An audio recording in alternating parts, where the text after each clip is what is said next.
The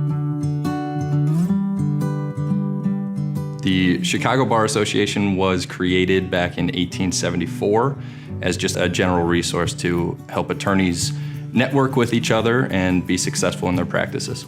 The CBA chose to set up the insurance subsidiary because a lot of the members were asking questions about what types of insurance they should tap into. Who's the best resource for legal malpractice insurance, life insurance, health insurance, et cetera, et cetera. And rather than sending those elsewhere, we figured we'd be a better resource if we just kept it all in-house and they had a familiar face to work with on a regular basis. And we think that it's very important to get the word out and let our members know that we're around to help as a resource. On top of that, we can work with any law firm or any attorney in the United States. When a law firm comes to us for a second opinion on their legal malpractice insurance policy, we're usually able to find them a lower price for the same coverage or better coverage, or in some instances, actually both. We can find a lower price for better coverage, which is obviously the end goal. Insurance is something that not a lot of people know the ins and outs of it, and maybe a smaller firm or a solo attorney needs that consultant to really keep them in line or to provide information to take it off of their plate. They have enough going on dealing with clients, collecting bills, doing everything that makes them successful in their profession. What I'm here to do is to be a resource and really just provide assistance in something that they are not inherently an expert in.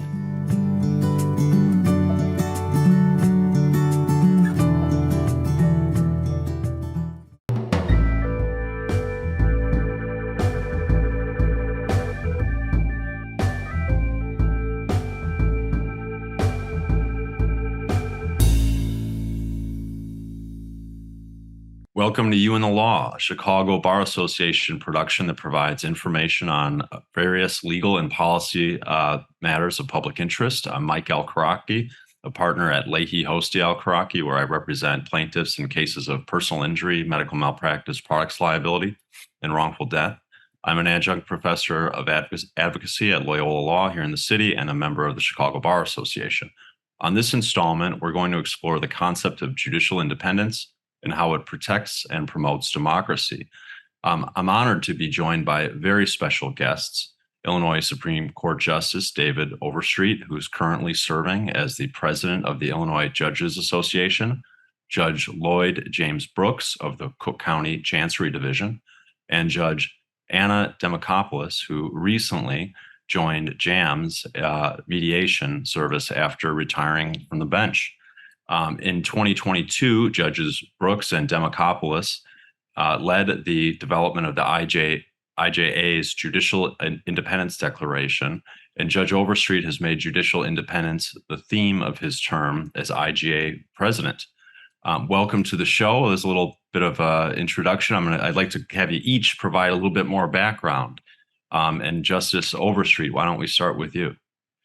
Thank you, Michael. I appreciate the opportunity to be on the show with you and my fellow judges here as well. I live in Mount Vernon, Illinois. I grew up there. I've been serving on the Illinois Supreme Court for the last 3 years, elected in 2020.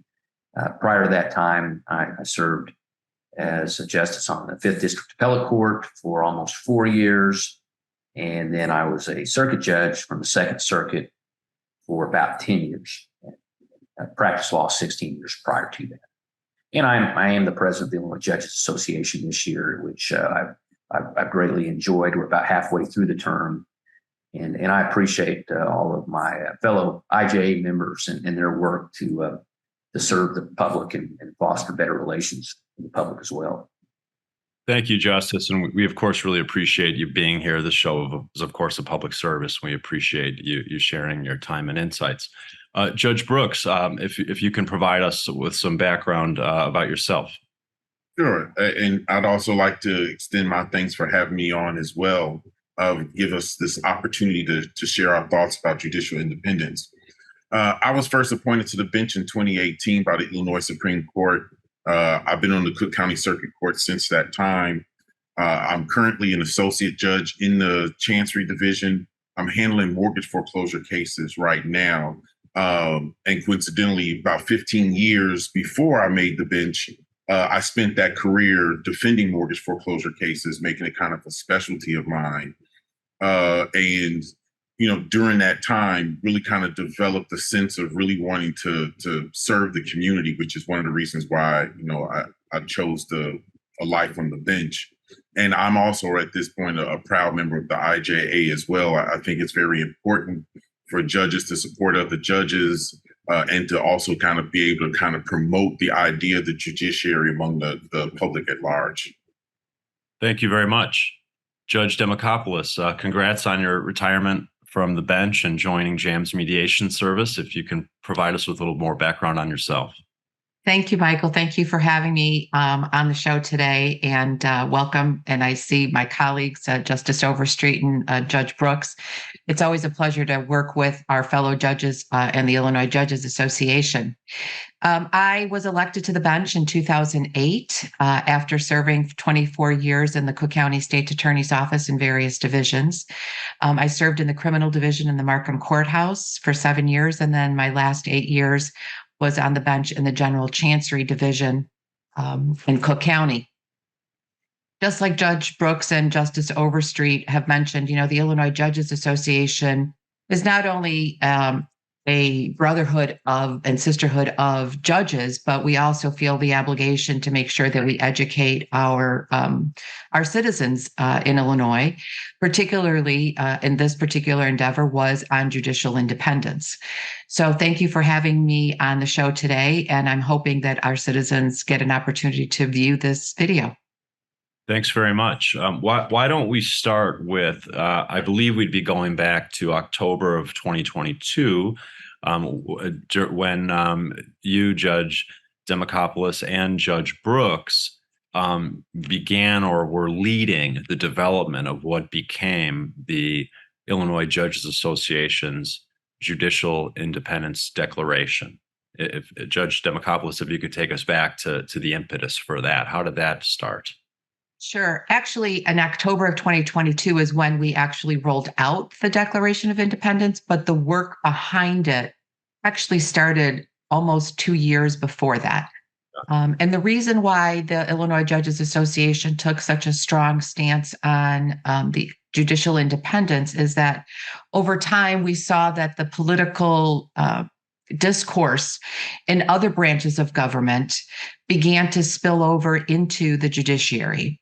And the judiciary started to be attacked by special interest groups, political action committees, other politicians. And it came to a point where the expectation was that judges were not supposed to be independent, that we were supposed to have political agendas.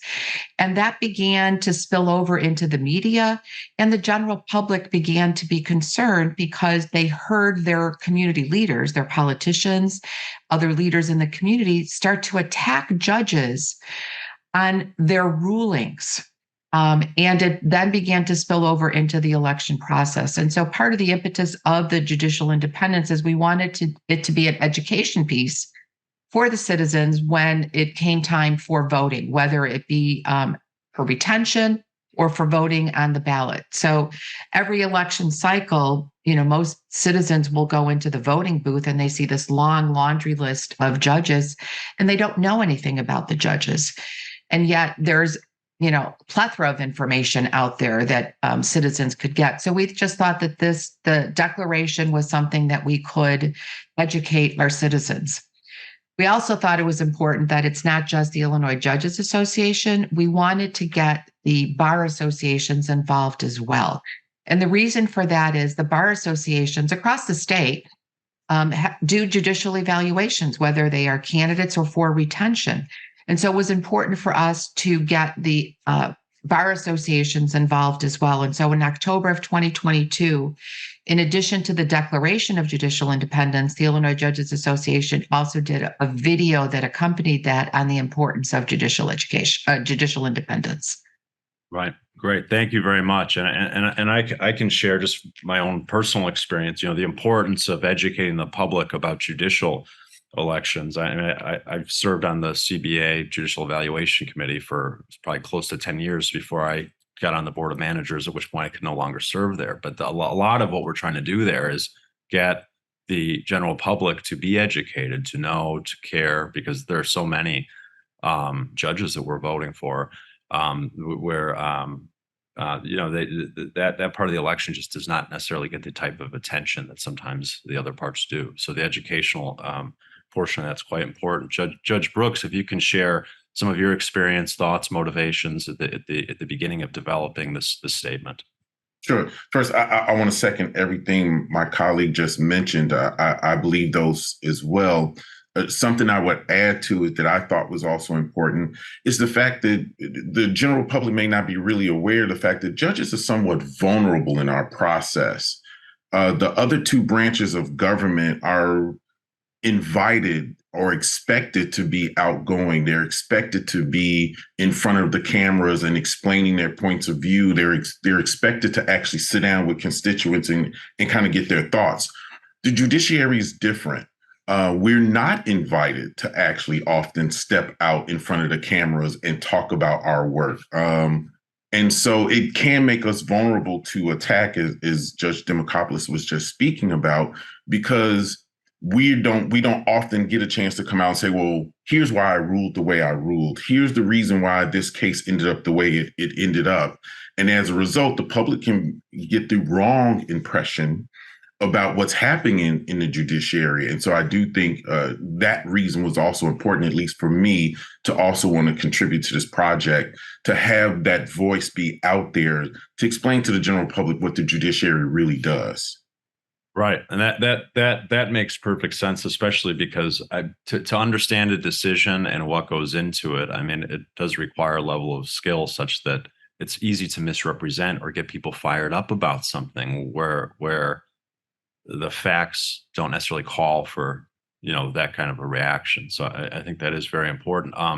Justice Overstreet, you have selected judicial independence as the theme for your president term for the Illinois Judges Association. Can you tell us why? I gave this a lot of thought beginning about a year ago, anticipating my term beginning in June. And I just kept coming back to this theme because of the reasons stated, by Judges Demacopoulos and Judge Brooks. I've grown concerned over the last several years, especially about the attacks on individual judges for their decisions and for the institution of the judiciary as a whole. Just from, I've been involved in two elections in 2018 and 2020, and I say that, I was in part of the political process and had a chance to observe a lot of things and of course, I've read about a lot of things across the country, and it just disturbs me. And so I applaud the declaration that was drafted and approved back a year ago. And it, judges, many times we can't defend ourselves, as Judge Brooks stated. In fact, we have a code of judicial conduct that arguably prevents us from doing so. Most cases anyway, and we certainly cannot comment on pending cases, matters that are before us. We can't promise how we're going to rule on anything. We don't want that. We want a fair and independent judiciary.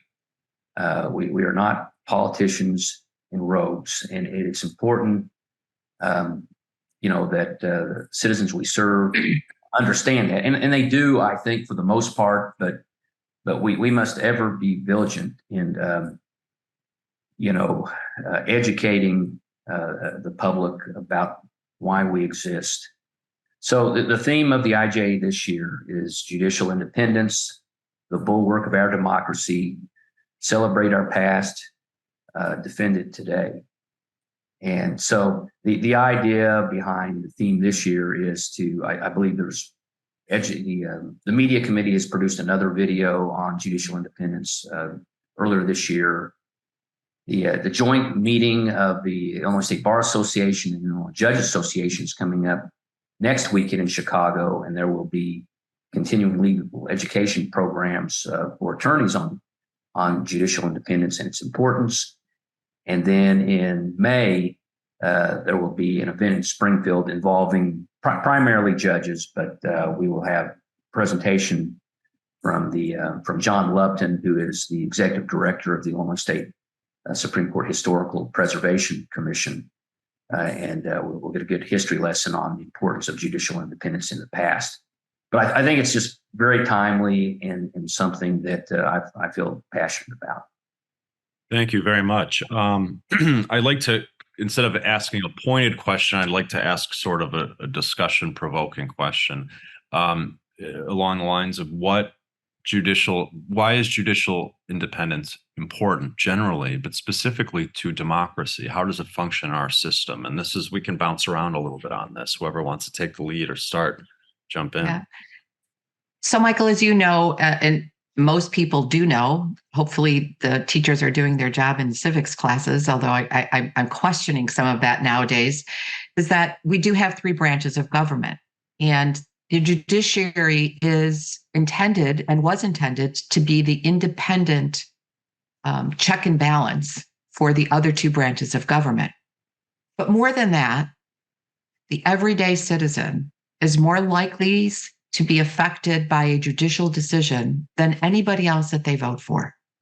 Right. They decide their driver's license status, their marital status, their probate issues, if they've been injured in a case, their divorce cases, all different areas of the law. A judge's decision affects the everyday citizen. And so when you have politicians or you have special interest groups that are out there who have the money, who have the platform to voice a criticism about the judge and the judge's decision, that impacts the everyday citizen. Not so much that it affects the judge, because it's very difficult to remove a judge, but what it does is it diminishes the faith that the everyday citizen has in an independent judiciary. The everyday citizen wants to be able to know that they go to court every day on their cases and that they're going to be heard, that money doesn't influence the judge's decision, that some outside group doesn't influence them, that they're not in any way impacted or afraid to make the right decision based on the facts and the law. That was one of the reasons why judicial independence and how it affects our democracy. And if you go back in time, and you look historically at the countries that have attacked their judiciary and do not allow the judiciary to be independent, their democracy fails.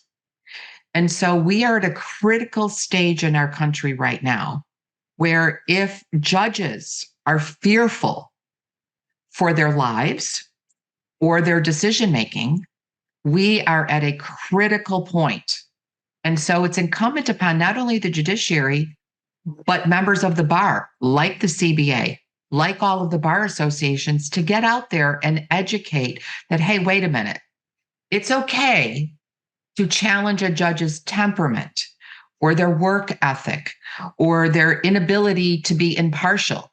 But once you start questioning and their judicial rulings, their content, that's when we're crossing the line.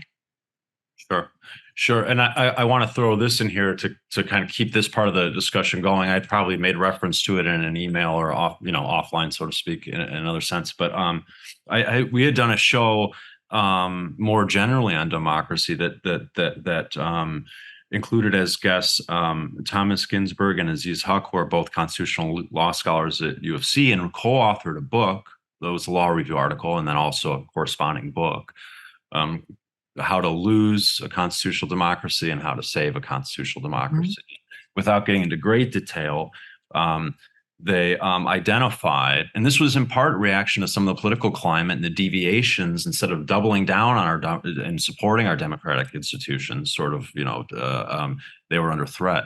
So, but the authors, Ginsburg and Huq, identify these three fundamental features for a healthy democracy: free and fair elections, free speech, and the integrity, legitimacy of the judiciary. So they certainly identify the judiciary as critical in that sense, and that's consistent with everything that you've referenced here. I'd like to have you talk a little bit more about the role of the judiciary and its independence in democracy, and fostering democracy. And either, Judge Brooks, Justice Overstreet, at your convenience, if you want to share some thoughts on that. If I can jump in right now, the judiciary is a co-equal branch of government. So the separation of powers is critical to our democracy. We have the enforcement and executive branch, and the legislators make the policy and the laws, but we are there to enforce really the will of the people as set forth in our Constitution.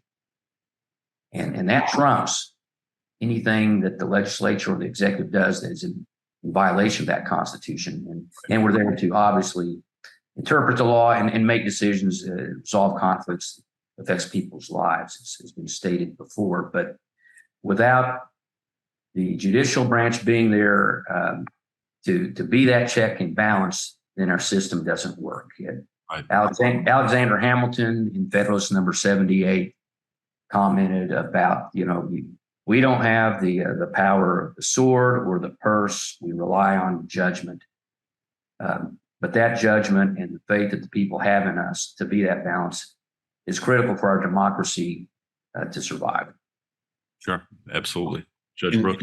If I could add to that, the power that the individual judge is given, it really, to me, stems from the fact that we need those of the citizens to trust us, right? As Justice Overstreet just mentioned, the fact that we don't have firearms, we don't have money that the other two branches of government have. And so the only reason our branch of government has this role is because the citizens have trust in the courts. And I think what Judge Demacopoulos was referencing earlier about us taking these attacks from, whether it be people with particular political agendas or what have you, is just that. Because once you erode that trust that the citizens have in the judiciary, then the other two branches of government then get to do things also that they're not necessarily permitted to do under the law or under the Constitution. And so we do need a strong judiciary. We need that independent judiciary to be the check on the other two branches of government. We need to be the branch of government that the citizens trust in general. Just as a quick example, why is it that two citizens who are having a dispute about whatever, whether it's divorce, whether it's a personal injury lawsuit, whatever it is, they trust that when they come in the courthouse and a judge renders a ruling, that both parties are then going to follow that ruling. Clearly, at least one, if not both of them, are not necessarily going to agree with whatever it is that a judge has decided, but yet they still follow it. I think that is what Justice Overstreet was just referencing, that judgment, that the citizens trust that the judge's judgment is fair and just. Sure. So the legitimacy of the courts, Yes. the consent essentially of the people to have the courts have jurisdiction over them, and right, these are the things that prevent us from fighting in the streets and allow us to have a civilized society, right? I mean, and I don't mean to be Prevents chaos. prevents chaos. Well, maybe I'm not being hyperbolic. I mean, that's really what it does. And right. So, we can intellectualize it, but the very practical, element is that it, allows us to live and work together, and the legitimacy of the courts is critical there and untampered by political, interests. How is the idea of judicial independence aspirational, as many things are in law, meaning it's very difficult to, it's a lot of law is aspirational. It's a practice, even in the way we call it a practice. Is it a real thing? Is it concrete in some way? How do you wrestle with that or conceptualize that? I think it's real.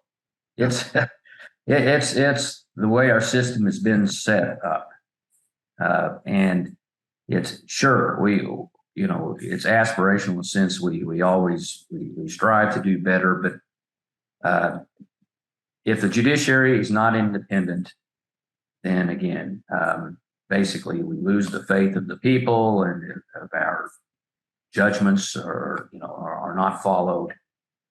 It's I think it's more than aspiration. Good to hear. Good to hear. And we do take an oath, right? We take an oath that we are going to rule based on the facts and the law without fear of reprisal. Right. And when somebody takes an oath, that means that they're giving their word not to themselves, not to only their profession, but to all the citizens. And so, we also have to be a little bit better about policing ourselves and not making sure that we're not making decisions based on fear of reprisal. That's part of the job, I guess. Absolutely. But when you have outside sources with money that intentionally mislead the public about the judge's record or about the judge's decision, that's when we are in jeopardy. Right. We're close to time here. So what I'm going to do is I like to identify what kind of stood out to me as principal elements of the declaration, and have you perhaps add, modify, or comment on it briefly. But certainly equal treatment under the law was clear. The judiciary's primary function is to protect the rights of all people. Impartial rule of law, meaning facts and law without prejudice or bias. And the importance of the judiciary, just generally in terms of our democracy, as we've discussed. Those are sort of four elements that stuck out as principle. I don't know if there are other aspects that you think are critical that need to be in there to really highlight the heart and soul of the concept. I think you say it all when we expect our judges to be fair and impartial to all people, and to uphold the rule of law, and the rule of law, not the rule of men. Mm-hmm. Even if you disagree with the law. Right. Even if we disagree, right? We are supposed to make our rulings impartially, without fear of reprisal, without influence at all, without emotion, based on what the law is and what the facts are. It's when that is challenged, when there's an expectation of the general public that we are supposed to disregard the law and that we are supposed to rule based on what's popular right now, or which way the pendulum is swinging. That's the expectation that outside influences want us to be. And if we do that, then everything collapses. Sure. I mean, it's so somewhat similar to the concept of tenure for a professor, right? You want the professor and educational system to be insulated from the winds of change, the daily winds of political change, right? To be able to speak and make decisions without fear of reprisal. So with that, I mean, we're at time now, and it does go fast. So I want to thank you all sincerely. I mean, it's really a great opportunity for me to sit and listen to you talk about this, and thank you so much for your service on the bench. And also participating in this program, which I do think is important. Hopefully, many people will watch it. Thank you very much for being here. And thank you to our viewers for watching this installment of You and the Law.